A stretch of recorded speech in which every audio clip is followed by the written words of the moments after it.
এই শ্রমিকদের নিয়ে ঘটনাস্থবর্ণ ওয়েলফেয়ার সোসাইটির পক্ষ থেকে 2024 ফিরে রাখা, কারণ আমরা 2025 পা দিতে চলেছি। অতীত জানান দেয় ভবিষ্যৎকে, তাই আমরা 2024 যে কাজগুলো করতে পেরেছি সেইগুলোকে লক্ষ্য রেখে এবং যেগুলো কাজ করতে পারিনি সেইগুলোর বিফলতাকে সামনে রেখে আমরা 2025 এগিয়ে চলব।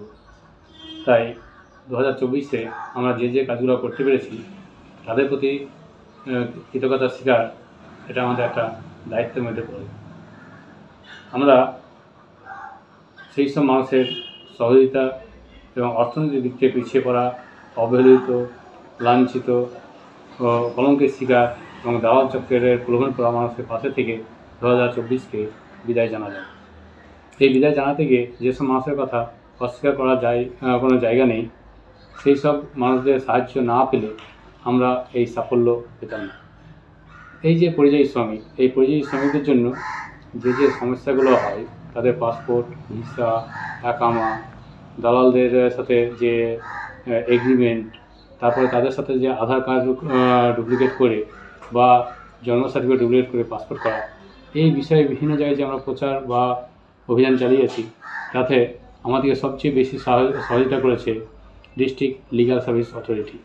এই ডিস্ট্রিক্ট লিগ্যাল সার্ভিস অথরিটির মাধ্যমেই আমরা অন্তত 20টা জায়গায় ক্যাম্পে গিয়েছি এবং 11টা ক্যাম্পে যদি মিনিমাম 200 লোক জমায়েত হয়, তাহলে আমরা 20 জায়গায় অন্তত 4000 লোকের কাছে আমরা এই তথ্য পৌঁছে দিতে পেরেছি। কখনো স্কুল, কখনো গ্রাম পঞ্চায়েত, কখনো বা প্রত্যন্ত গ্রামে। এছাড়া আসছে বিএসএফের মাধ্যমে আমরা বিভিন্ন জায়গায় ছোটো ছোটো করে প্রোগ্রাম করে এই সচেতনতার বার্তা পৌঁছে দিতে পেরেছি। এরপরে আসছি আমরা জেলা স্বাস্থ্য দপ্তর। প্রত্যেকটা ব্লকেই যে ব্লক স্বাস্থ্য দপ্তরের মাধ্যমে যে মিটিংগুলো হয়, সেই মিটিংয়ে আমরা অযাচিতভাবে সেসব জায়গায় গিয়ে প্রচুর মানুষের সাথে সহযোগিতার হাত বাড়িয়ে দিয়েছি এবং তাদেরকে সচেতনতা করতে পেরেছি।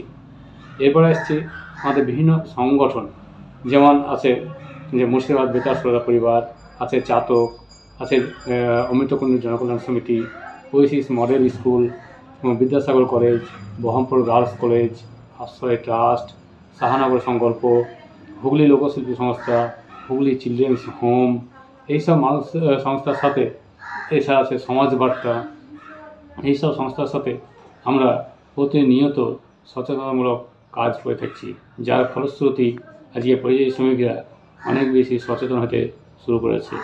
অনেকে এখন বিদেশে যাওয়ার আগে 10 বার ভাবছে যে আমরা সঠিক ডকুমেন্ট নিয়ে যেতে পারছি তো, আমরা গিয়ে পৌঁছাতে পারবো তো, গিয়ে কাজ পাবো তো, এইসব চিন্তাভাবনা করে অনেকে এখন পিছিয়ে আসছে এবং দালালদের সাথে সেই জায়গাটাকে তুলে ধরার চেষ্টা করছে।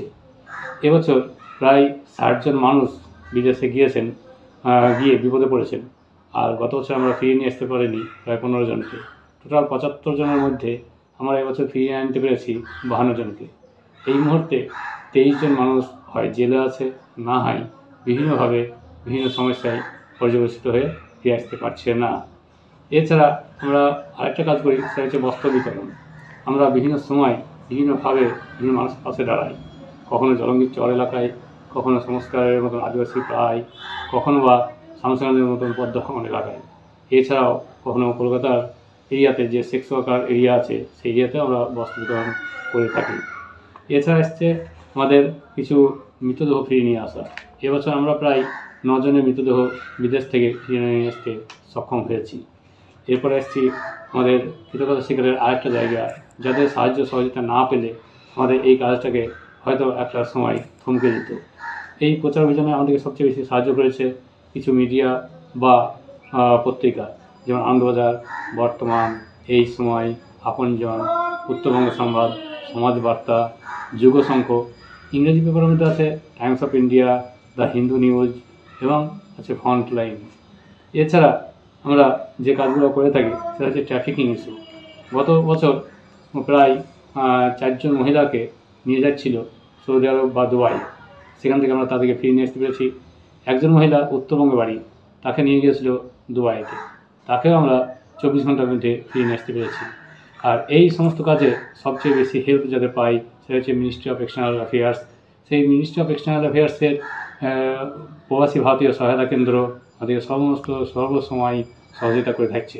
আর এই সহযোগিতার পেছনে আছেন আমাদের আইপিএস রাহুল শাস্ত্রী মহাশয় এবং ডক্টর বন্দনা শাস্ত্রী মহাশয়া। এছাড়া বিভিন্ন দেশের হাই কমিশনার আমাদের সাথে সহযোগিতার হাত বাড়িয়ে দেন।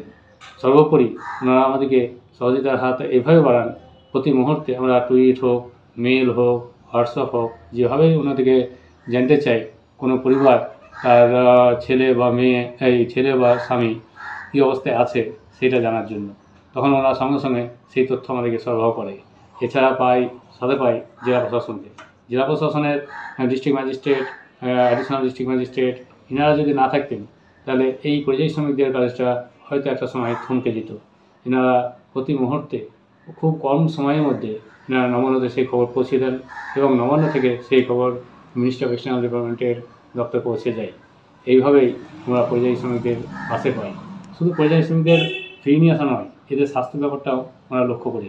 দীর্ঘদিন ধরে এদের স্বাস্থ্যের মধ্যে অনেক সময় দেখা যায় যে এইচআইভি এইডসের মতন মারাত্মক রোগ, এদের মাধ্যমে যে কফ পরীক্ষা, সুগার পরীক্ষা, বিপি টেস্ট, ওয়েট, এইসব পরীক্ষাগুলো আমরা বিভিন্নভাবে করে থাকি। এইভাবে আমরা 2024কে